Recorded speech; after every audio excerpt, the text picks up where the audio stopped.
Hello, and welcome to another episode of the Political Education for Freedom podcast. I'm your host, Nitra, and today we are picking up where we left off with the HISD board controversy and the detailed information about Mike Miles and the current state of affairs within the district.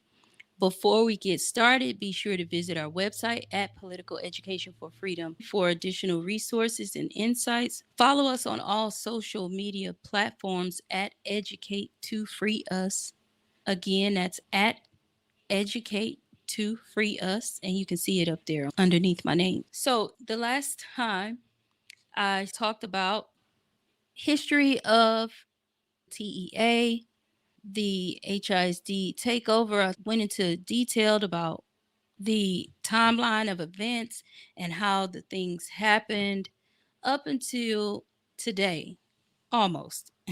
Anyway, so I mentioned that there was some funny business going on with the board, which I didn't get into a lot of details. The most that I said before was that the board violated open law by having a secret meeting, basically, to vote out the interim superintendent, Dr. Latham. To understand what and how that happened, necessary that we go back to 1994 board controversy. And in 1994, I was in school at HISD. I am a product of HISD. And I remember this time frame. I remember when we had a first Black superintendent at HISD. I remember that. It was a lot of talk about it. It was, even though the school that I attended, I had at least one white teacher per grade level, but overall, all of my teachers were Black. The school principal was Black, and it was a Black woman. I remember that. So it was just, I'm essentially going to school, Black people, Black leadership, Black teachers, for it to be, and I'm only 9 at the time. I didn't even know what the hell a superintendent was. But the way it was celebrated that Dr. Page became the superintendent, it was like, oh, wow, I guess this is a big deal. But because I'm just surrounded at this time, my whole education is just surrounded by Black people, I'm thinking, like, so who was the other person before? I didn't think that Black school like mine, and of course, remember, I'm only about 9 or 10. I wasn't thinking a Black school like mine was being largely overran by somebody who wasn't Black. Like, to have a white teacher at the school that I was at was like, that's a white lady. And it was mostly white women. It was not white men. I didn't actually encounter a white male teacher until nope, not high school. Yeah, until middle school is when I had a white male teacher. But middle school is also when I had most of my white teachers, just overall in general. It was a mix, probably about 50-50, Black teacher, white teachers. But I had never had a white man as a teacher. If I had anybody white as a teacher, it was a white woman. I moved up with my friends, so we were all Black. And so it was still just, this is just regular. And with my Black friends, yeah, we see white people here and there. And in middle school, I was in gifted.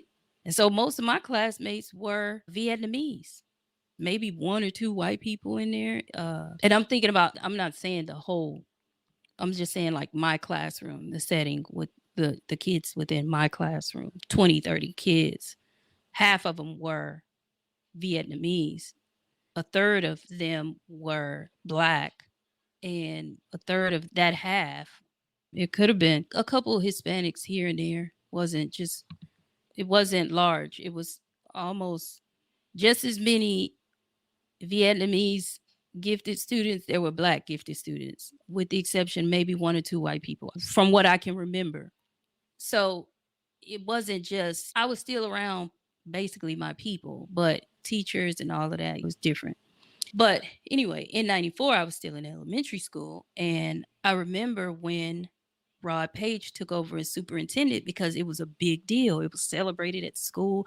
I remember Rod Page came to our school, which was like odd to me anyway, because it was almost like, oh, like this guy is like a really big deal type guy. Like, why is he at our school? But and he would go there often. It would not be every day, but he was seen, put it like that. I saw him at, I don't know what kind of events we would have, like Black History Month events and stuff like that. I saw him often at those at my school. So it was a big deal when he became uh, superintendent. The way he became superintendent is similar to what was done to Dr. Latham in 19.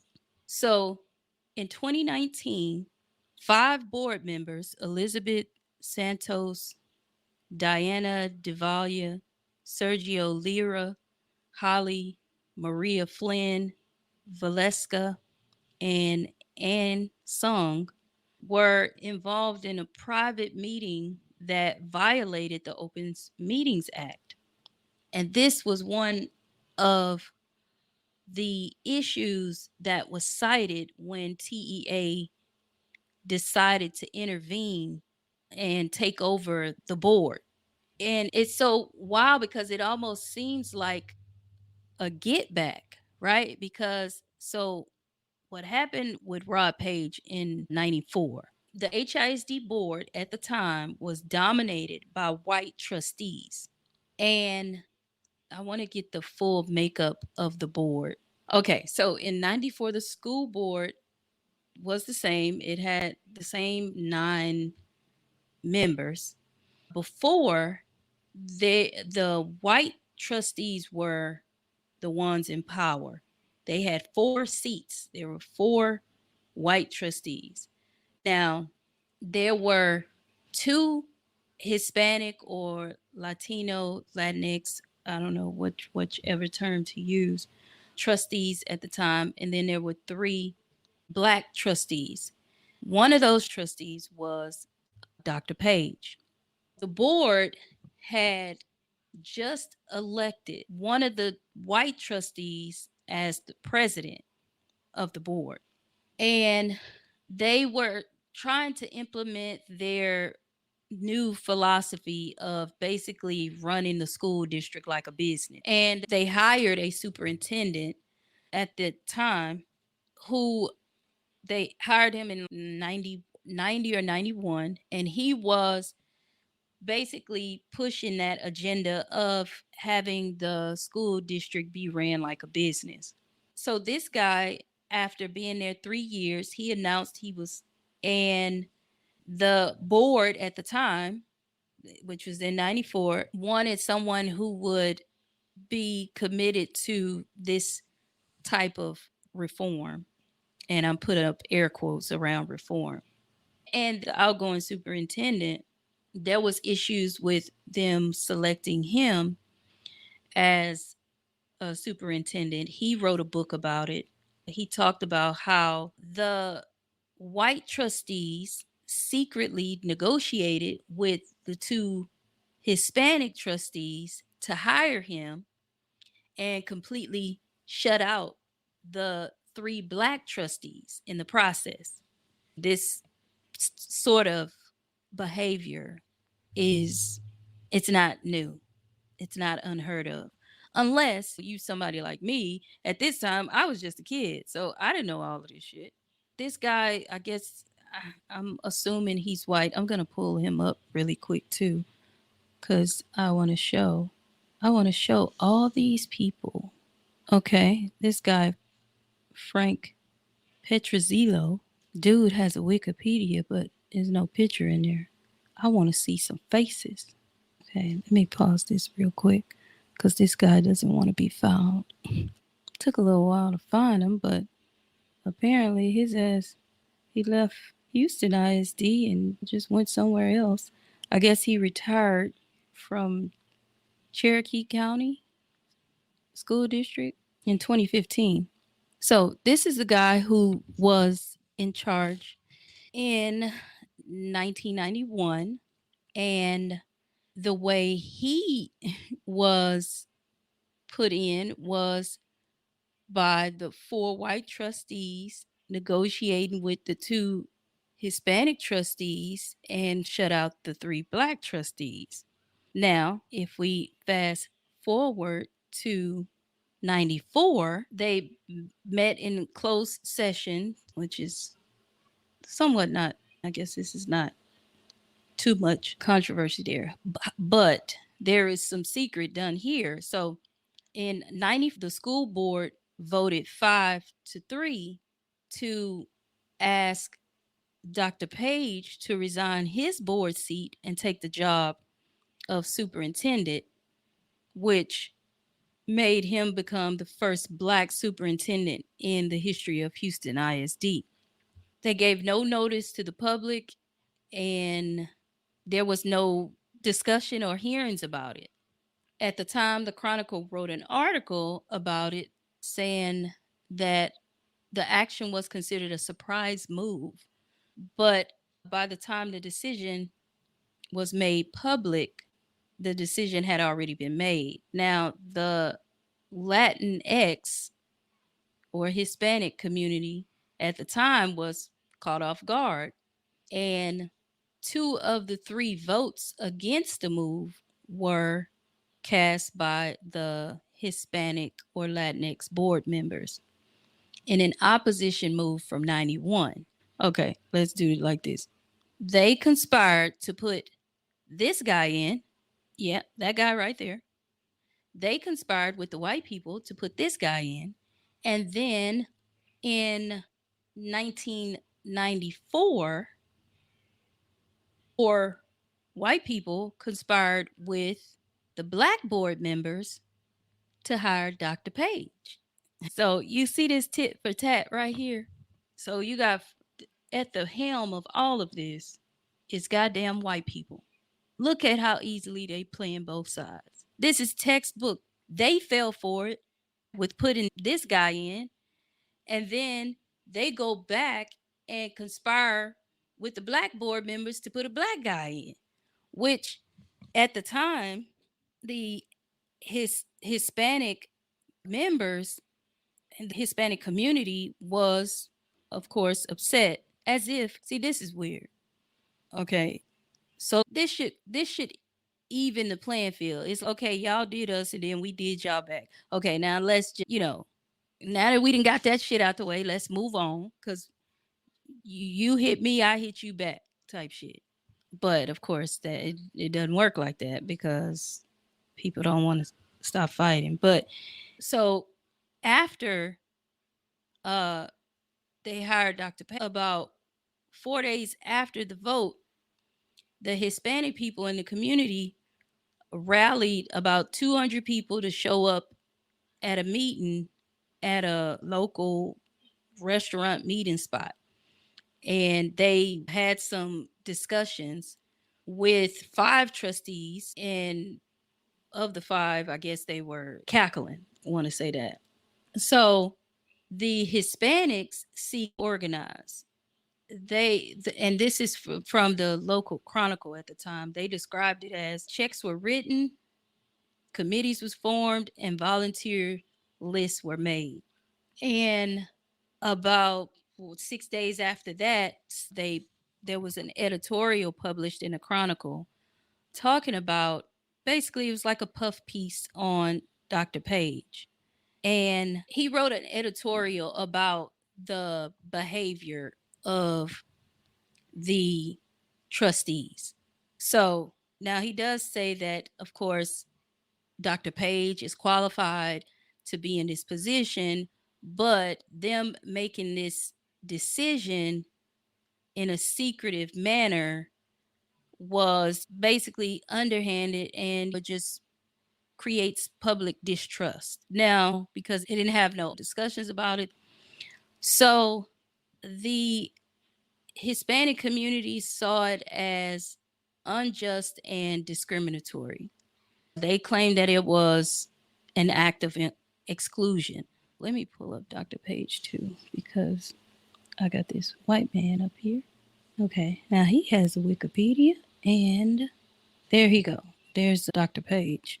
So he's the guy that was replaced that took over in 94 as the superintendent. And the Hispanic community was upset about it. Now, the Black community was not upset. They pretty much rooting for him. This is the first Black superintendent of schools. This is something that should be celebrated. Not, I guess it's more when that whole hysteria about, oh, there's a black leader, or this black person that's a leader. That's where all the craze is. Not really worrying about how the shit really happened. So some of the trustees had said that they discussed the idea of meeting individually with the trustees. A quorum of board members never met to consider the matter. And this is a quote from one of the trustees saying, we talked about things amongst each other, one on one, maybe one on two, all the time, constantly. And that was Kathy Mintzberg at the time. Conversations are not violations of open meetings. So this is her excuse, or this is her trying to justify whatever happened. Second, because I want to look some more people up. Okay, and it took a little too long for me to look up these other trustees, but so it later came out that four that a group of four trustees, Page, McAdams, Franklin, and Mintzberg, the one who said conversations are not violations, it later came out that they met up at a hotel 10 days before the vote was taken about talking about putting Dr. Page. After that came out, the Hispanic community started researching the possibly filing of lawsuits over saying the violations were the Texas Open Meetings Act. And this is a state law that prohibits school board trustees from seeking employment from the district in which they're elected. And among other things, they claim Dr. Page's lack of appropriate superintendent credentials. But by this time, Black community had started to rally around Dr. Page. There was church leaders, community members, just pretty much all of these people that I've known growing up, especially in the church. They came around, basically rallied around Dr. Page staying in that position. Now, so they did that in January of 94. In February of 94, the board formalized its offer of employment to Dr. Page, and he began working as superintendent. Now, check this out. A few days later, the Hispanic Education Committee filed a formal complaint with the Texas Education Agency saying that the board members had violated the Texas Open Meetings Act and other state laws, which, again, what happened? Triggered a special investigation by the agency. Now, they also filed a lawsuit, which eventually was heard in federal district court about 6 weeks later. And they issued a report detailing their findings, which their conclusion, they said that Dr. Page violated state law when he accepted the job of Houston ISD superintendent before resigning from the board, and that school board trustees may have violated the Texas Open Meetings Act by discussing Dr. Page's appointment in private meetings over the phone or whatever before they voted to hire him.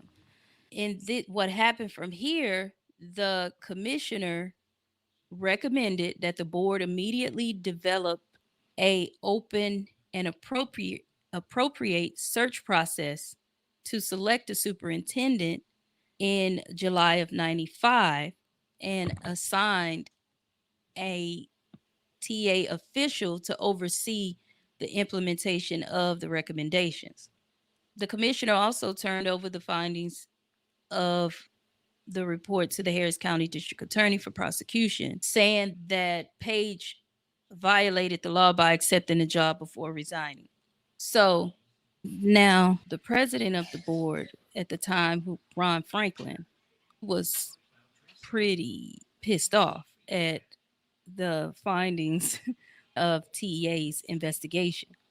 Now he goes on to say they claim they're supposedly about local control, yet they want to send an Austin bureaucrat to tell us how we should choose our superintendent. And he also said we have to respond to our constituency, which is he's basically saying in so many words, he's in there, and now we got the black community saying he needs to stay there. So he's saying, and we got to respond to our constituency, which is complete bullshit. It's bullshit for his excuse. It's not bullshit that there was a uproar, black backlash about them trying to get him out now that he's in. Hell, remember all of this was done in backdoor secrets. So these are all, the board is all elected officials. So no one is really thinking, because it eventually later came out that this is what happened. But once he's named, they voted on it, he's named, we're like, okay, what the hell? It's too late now. Now, just 3 years later, 3 years before this, y'all did this shit to put the other guy in. Even the people within the political workings, knowing that this shit is going on, they going back and saying, y'all just did this shit. Just because your man's is gone doesn't mean that you can just come in and say, no, we want our own person in there. They basically was saying, like, one church leader actually said, it's our time now. They brokered the deal to get the shit to happen. Now he's there. Ain't no sense of sending him back. We still need a superintendent. As even though they filed a lawsuit, they tried to do whatever to get him back, to get him out of there. It didn't happen. Some of those board members, some of the Hispanic constituents was thinking like, yeah, we finna get him out of there and they finna have some criminal charges. But the Harris County District Attorney at the time, John Holmes, he announced he wouldn't take any actions against the trustee. And he was not convinced of wrongdoing. And this is a quote from him: since TEA investigators admitted that the trustees met privately without a quorum. So within a week, TEA had backed out of involvement in the whole investigation into HI, which they attribute that to the governor and Richards at the time. They claimed that the governor backed down. It's possible. I think Ann Richards saw what could come of it, even though clearly there was wrongdoing. But if we want to point fingers, then we just point fingers 3 years before that. Come on, we got to be consistent, right? So after everybody was just like, you know what, let's just leave this alone, let Dr. Page stay in there, the Hispanic Education Committee had filed their lawsuit. But in December, the judge who was over that case dismissed the case without a trial. And that was Hispanic Education Committee versus Houston ISD School District, and that was 1995. That case was from 1995. Dr. Page stayed the superintendent, and he stayed there as long as I can remember. I remember when he eventually stepped down or retired, but yeah, he stayed in there. And it's also important to note that the governor at the time was Ann Richards, and she was governor from 91 to 95. She was a Democrat. I believe that was the very last time there has been a Democratic governor of Texas. Can we guess what happened there? Can we guess what went on? Can we guess what shifted? I'm going to just guess and assume. Okay. The Hispanic people didn't like what was going on. They filed their lawsuits and shit. They was pissed off. They feel like Ann Richards basically shut them down with a whole lawsuit or whatever over Rod Page. And I'm just assuming ever since then, they just been voting Republican or they double down on Republican. This was after the 60s. This was in the 90s. We know that the parties switched in the 60s. We the Dixiecrats, so they were Democrats, right? They are the ones that controlled the South. But in the 60s, during Johnson's administration, they all left and went to the Republican Party. The party makeups were already those southern states, Republican controlled, and northern states were democratically controlled. That was around the 60s, late 60s, early 70s. This is now the 90s. And the we can go through the governors just to see, maybe I could be wrong. Maybe that wasn't the case. And okay, so I'm gonna share this. Oh, yeah, I'm gonna share it so everybody can see it. Cause maybe I could be wrong. Okay, wait, stop sharing. And I'm doing all of this before I get to this guy, Mike Miles. Okay, so we gotta go past the 60s because that's when everything switched. Okay, so we got a Republican in 1978. In 82, we had a Democrat. 86 had a Republican. 90, we had a Democrat. That was Ann Richards. Yeah, I guess maybe it is safe to say that's what happened. Could be. Ever since 9, we've had nothing but Republican governors. It's possible the Hispanics felt like Ann Richards over them. And ever since then in Texas, they've just gone with Republicans. I could be wrong, but I could also be right. It was after the 60s. So after the late 60s, it was still a little Democrat. It switched in 78, it was Republican. 82, it went to Democrat. 86, it was Republican. And then 90, it went to Democrat.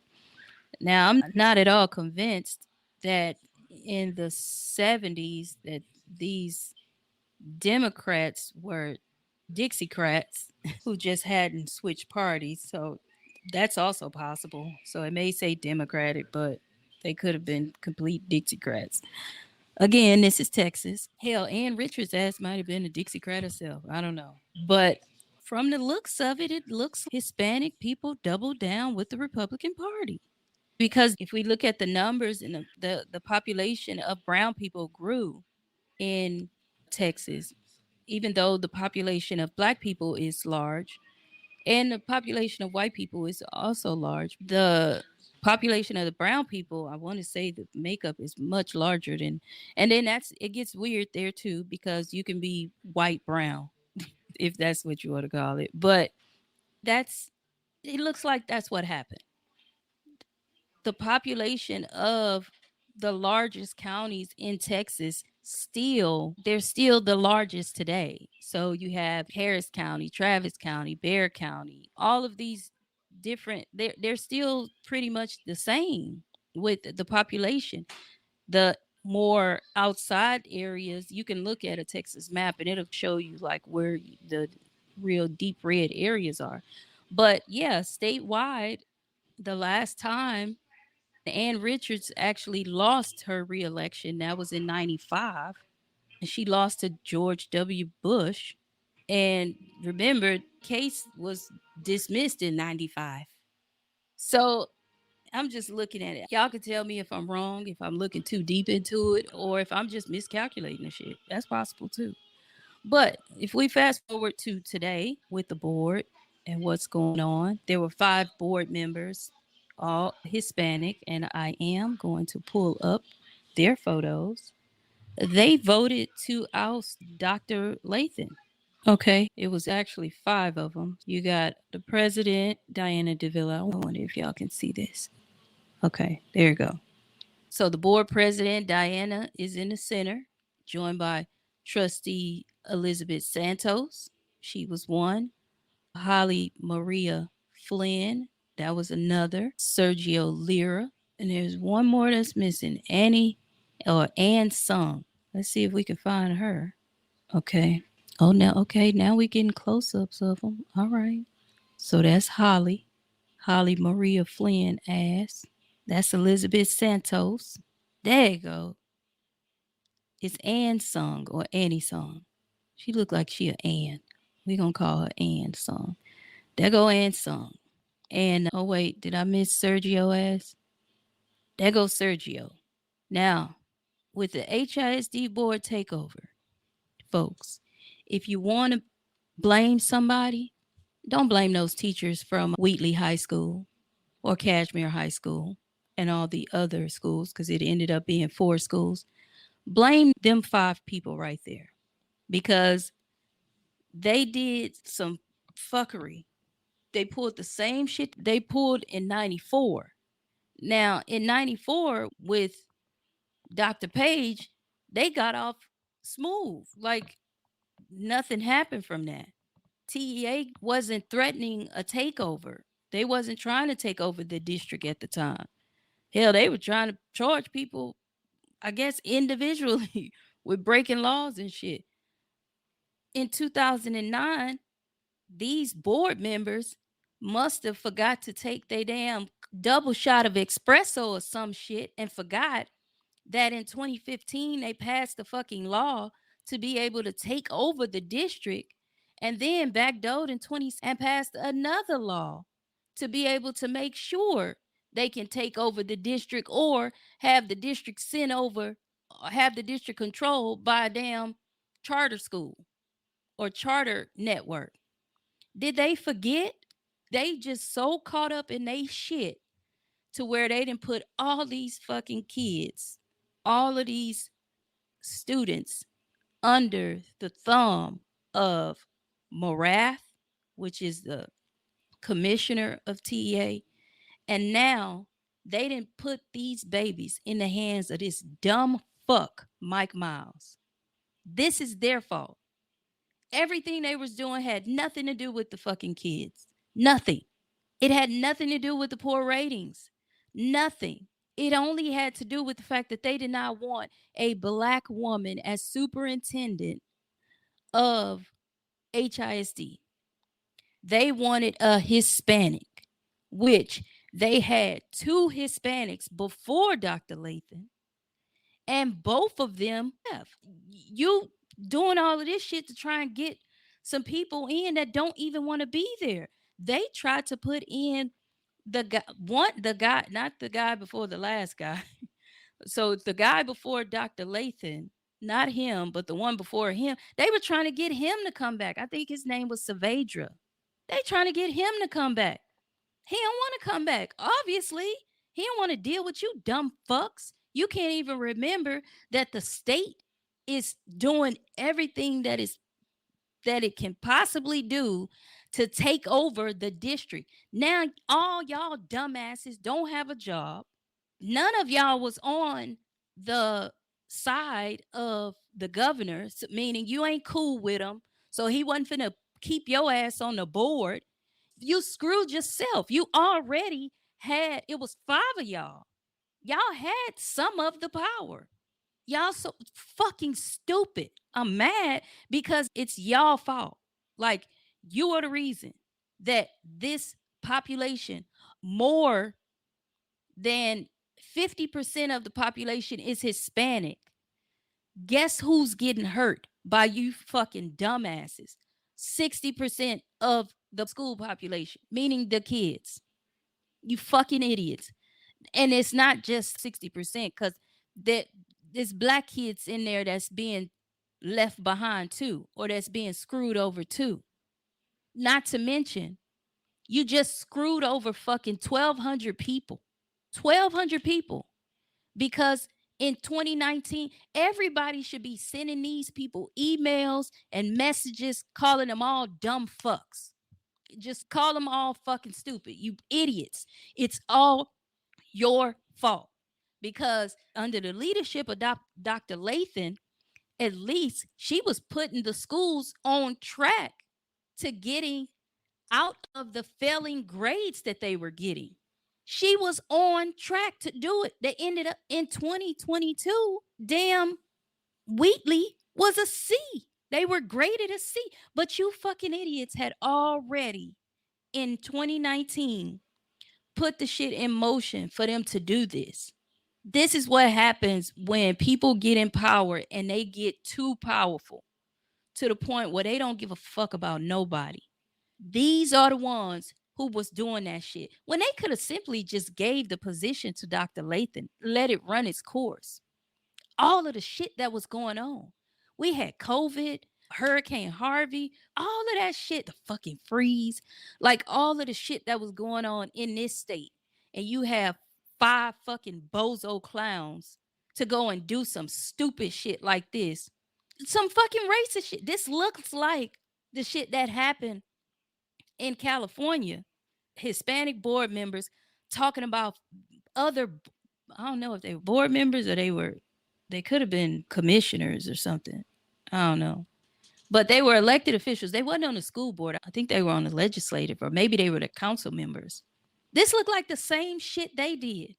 They going in talking about fucking black kids, talking about elected officials, black children, then talking about the black people on the commission or on the council, just talking about them to the fucking, you fucking idiots. The crazy thing, the thing that I'm most pissed off about, and yeah, this episode ain't for kids. This is all grown-ups. These grown people gonna learn this shit today. So the fucked up thing about this and what they did and putting our kids in this situation is because in the 1970s, even in the 60s, but I want to say in the 70s as specific, because I actually did a podcast episode about this. When the NAACP was fighting all of these cases with discrimination, with the white people discriminating against black people, guess who else they was discriminating against? Fucking brown people. They wasn't just discriminating against black people, they were discriminating against brown people.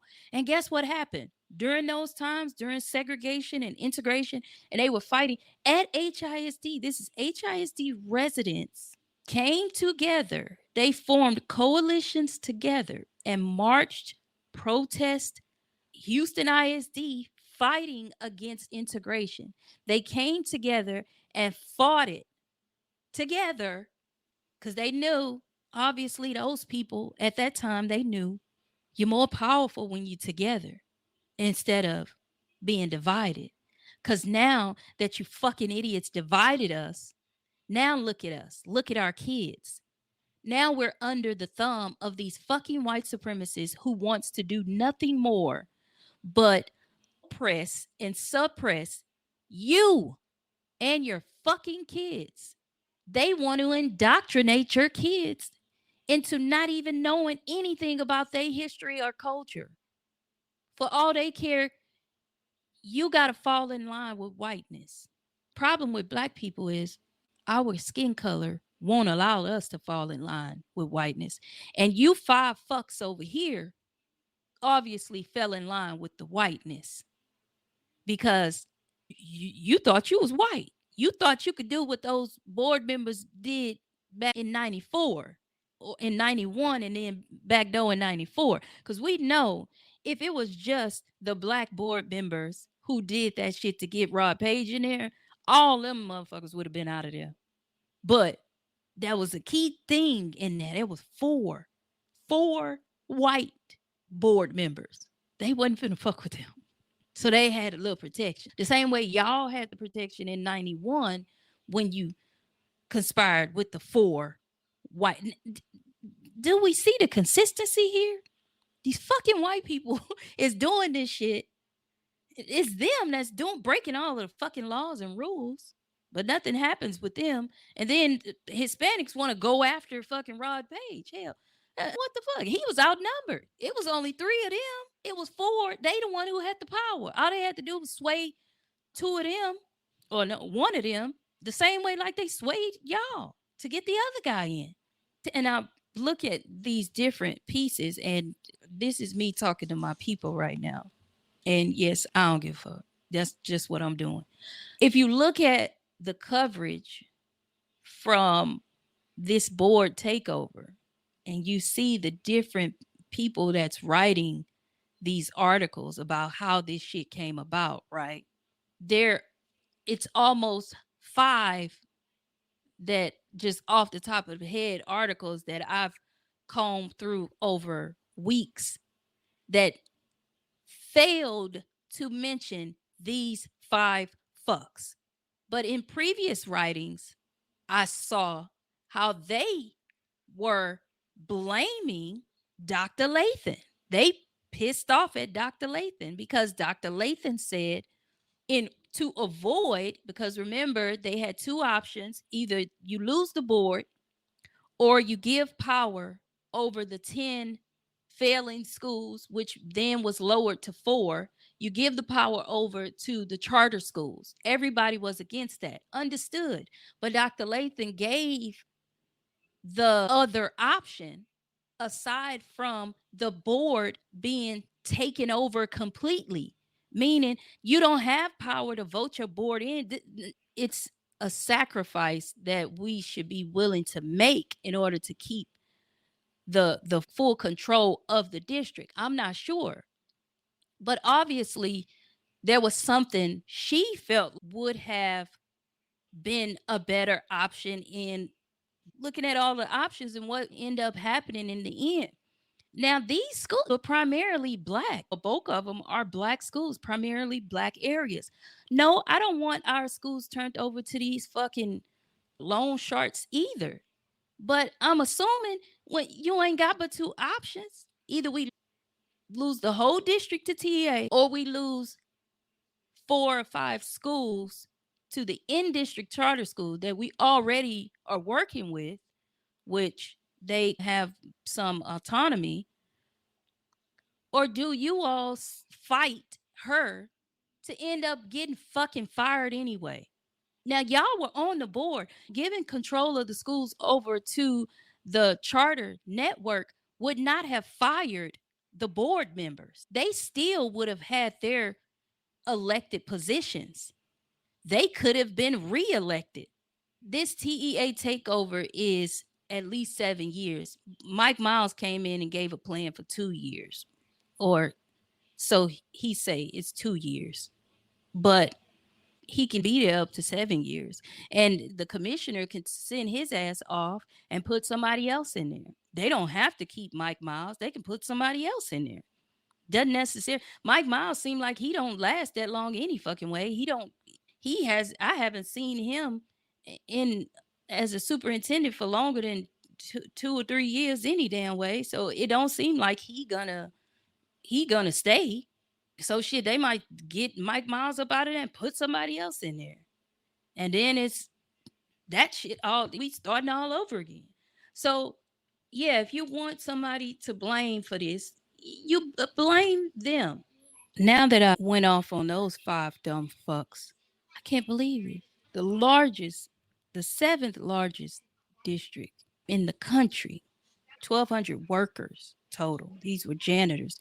Most of these janitors are Hispanic, fired because of 5 fucking idiots. Now let's get to why they were fired.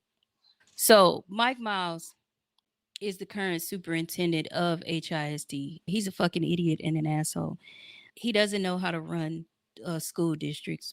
And here's why. Before he was appointed in Houston, he served as superintendent of Dallas Independent School District from 2012 to 2015.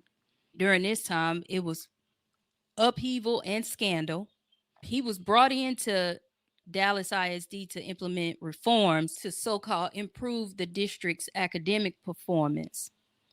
He was focused on nothing but standardized testing and teacher evaluations based on student performance.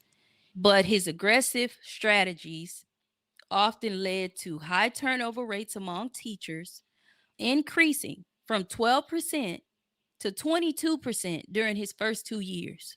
He was only there 3 fucking years. There were several scandals during his administration in Dallas. When he got here, there were people in Dallas that did bring up some of the stuff that was going on there. He essentially destroyed that district. When he was in Dallas, it was several scandals involving high ranking officials he hired from his previous district in Colorado. His chief of staff resigned because of federal indictment for taking kickbacks, and other top administrators left after various issues, including falsifying reports and making inappropriate comments. This is all under Mike Miles in Dallas. So, one of the things he did in Dallas, he introduced a teacher evaluation system that tied pay to performance metrics like test scores and student feedback rather than experience. Some schools initially saw improvement. The gains were not sustainable once additional funding and stipends dried up, which led to a decline in performance because experienced teachers left for better opportunities. Remember that 12 to 22 people were leaving in droves. Now you can incentivize, you're going to tie the pay to the performance, but then you don't sustain it. That don't make sense. Either gonna get paid for high performance or not. Of course, if the shit goes away, then why am I doing this? Not to mention, you can't even keep fucking teachers. So you constantly getting new people in, having to retrain themselves and the damn students. It's not sustainable. His approach in Houston is the same. Of course, we know he was appointed by Texas Education Agency to Commissioner Morath because of the takeover. His plan initially for HISD included significant layoffs. That's not what he initially said when he first came on. He didn't initially say that he was firing everybody. But now he's saying that there's a 450 million budget gap and that they have to lay off a bunch of people. This is who he's laid off so far. All plant operators, all school plant operators. He's also cut positions like wraparound specialists. Now, if you're in education, you know what a wraparound specialist is. We already don't have enough wraparound specialists, but the few that we do have, I've worked with a lot because I was in one of those areas. And these are the ones they are responsible for helping getting the kids the services that they need. They help with kids being homeless, kids living in shelters. They help with just all different sort of things. And it's not at each school. This is for the district wide. He's gotten rid of all these specialized positions like HVAC, plumbing, all of these people with specialized training to handle some of these are things that go on. These are buildings, these are school buildings. It's just like a house. You need an HVAC person, you need a plumber, you need a electrician. He's gotten rid of all those positions and he's now going to charge janitors with the job of doing plumbing, HVAC, and electrical in the schools. Also, maintenance on the buses. Got all these buses we got to maintain.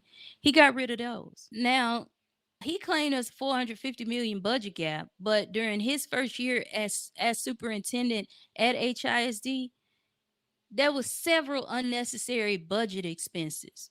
One specifically was a costly event where it was a teacher in service day where they had to watch a film about Mike Miles.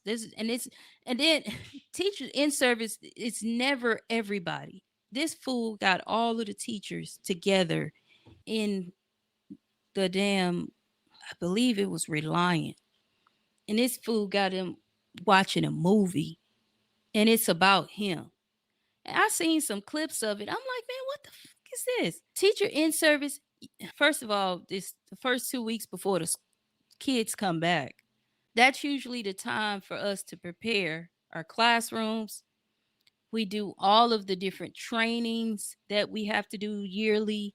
It's a lot of fucking trainings. We also have to have, I believe, 100, it's 100 and some hours of in service that we have to have as teachers to keep our certification. And this fool takes, mind you, this time is critical. No teacher is just sitting around chilling. Okay.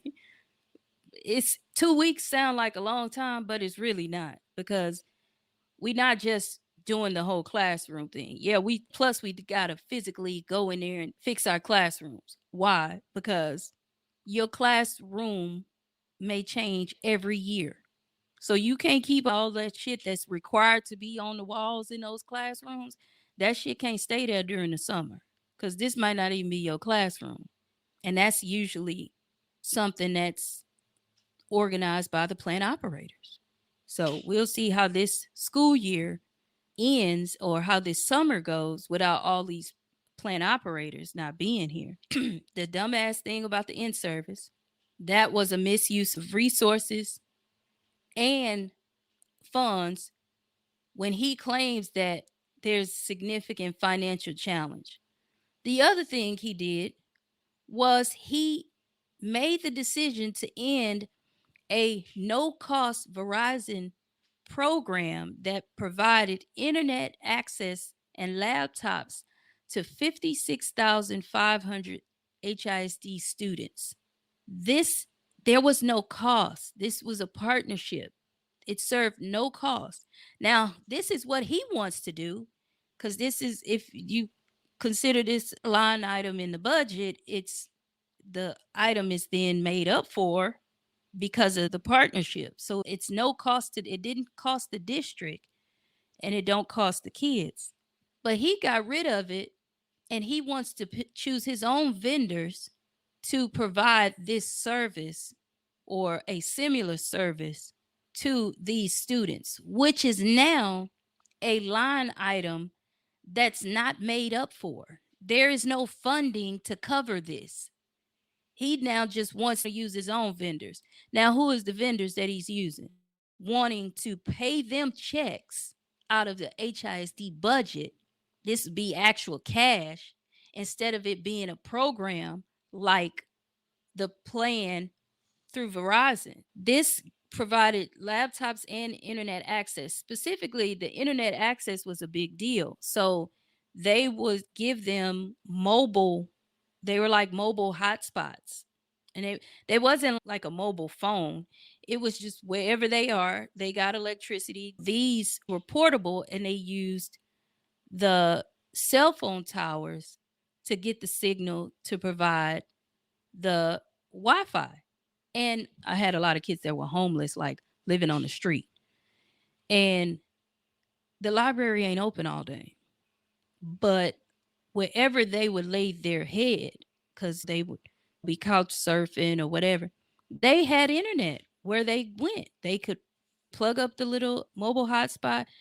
They had access to be able to do the work and do the things that was needed for them to excel in school. He's getting rid of that.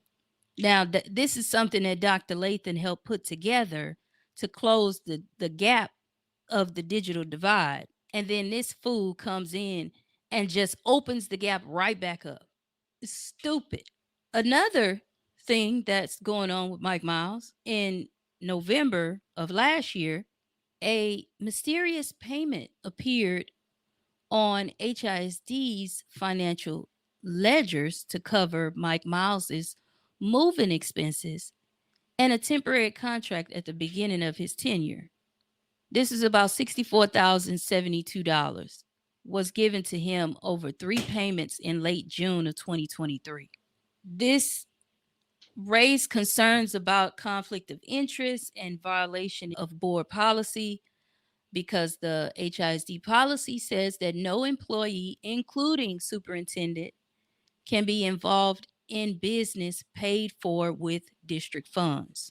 His communications people said that he was paid $42,000 $981.12 for his work between June 1st and June 22nd, and $25,000 in moving expenses. Two other checks for $14,860.06 and $6,231.10 was issued in error, and supposedly they were voided in June. They also claim that his salary was set to $1,473 per day under the interim contract to align with the former superintendent prorated salary of $360,000 a year. They then later raised that to $380,000 a year with his permanent contract. Now, the interim contract pay is different from the permanent contract pay. It's about $100,000 less. They pay you more when you're interim because shit, this ain't promised. Shit, this day for day type. He went in there and asked them for some more money for him to be the superintendent. He asked for 2 million, 1 or 2 million. They didn't give him the 2 million, but they gave him 380,000, which would be the salary of an interim superintendent, not a permanent superintendent. There's, of course, some people that are against them. Houston Federation of Teachers, they passed a vote of no confidence. Really, it means nothing though, because it's Texas and we have no unions, even though we pay union dues. Weird, huh? Yeah. Miles is still going on with his plans of these NES schools and whatever it is that he's claiming to have, whatever his plans is to try and make this shit work. But his methods in Dallas prove that the shit ain't gonna work in Houston, which is an even larger district. They just broke a story about Mike Miles just this past week about how he has charter schools. Now, you see the connection with the charter schools, right? So he has charter schools in Texas and in Colorado. Now, his charter schools in Texas receive funding from the state, or they're like public private charter schools. So they receive public dollars. They uncovered a check. It shows that he's sent his schools in Colorado about $1 million. His schools in Colorado are drowning in debt and enrollment is low. So he's sending the money from Texas to offset the expenses in Colorado. So he taking Texas money, our tax dollars, and sending it over to his failing schools in Colorado. Now, they're claiming no one has said what he's doing is illegal by just sending money from Texas to schools in Colorado. But the Texas tax code explicitly say that the property taxes that are collected by the school districts are education. It's supposed to fund the education for students in Texas. And it's clear cut in the tax code.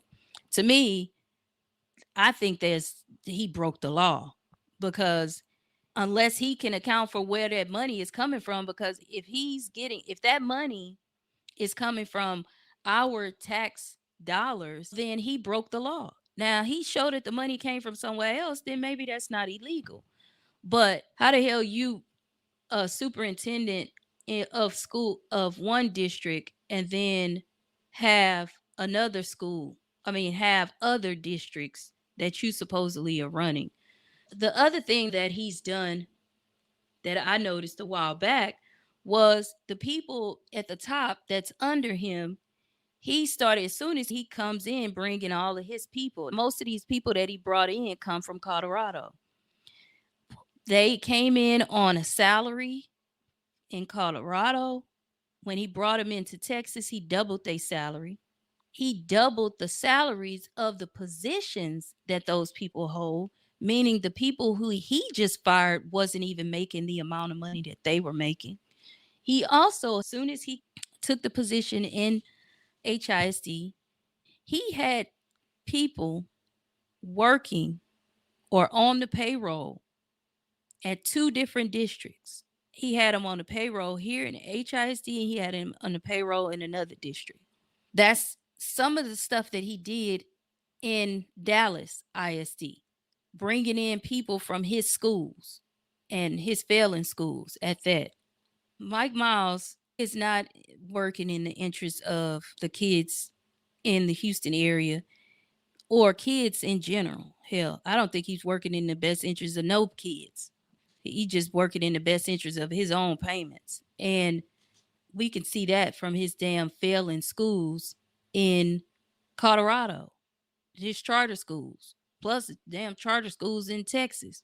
So that's the most today that I would get into with Mike Miles and his foolery and those five idiots that put our kids in this position. Not just our kids, our teachers, our janitors, all of the administrators that Mike Miles have gotten rid of.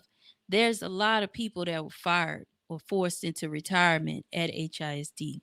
And it's sad because even with changes that we've had over time, the one thing that people could count on was that a job at a district like HISD was a stable job. Now you're looking at people who's been in those positions for 30 years is looking, oh shit, what am I supposed to do? And retirement is like their only other option. It's the only option. So I think it's within the best interest of everyone, if you in Texas or not in Texas, to appreciate voting and appreciate being able to locally vote for your school board members, to be able to work in the best interest of your students or your kids. People say they don't like voting. At least at the minimum, you should be getting involved in local voting, because we are seeing the implications of one, not voting on a state level, but also how even those who vote on the local level, how we're affected by the non-voting on the state level. They still are able to get in our shit, and we was a little bit handling our shit, and now we got to deal with them. I'm thinking like the other guy back in 94.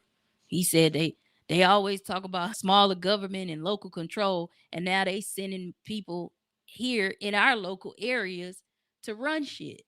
This ain't government, this is big government.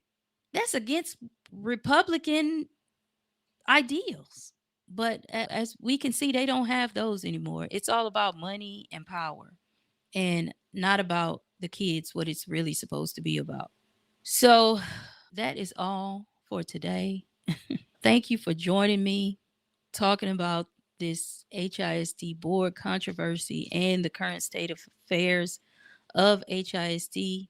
I will have another episode, another follow up episode, talking about the charter schools, and not the good charter schools, but the charter schools that are spending $15 million on private jets, and how something like that is even possible. But remember to visit our website at politicaleducationforfreedom.org. If you've enjoyed this episode, please subscribe to Political Education for Freedom podcast and follow us on all social media platforms at Educate to Free Us. Thank you for tuning in today. I appreciate it. Until next time, keep pushing forward for freedom and education.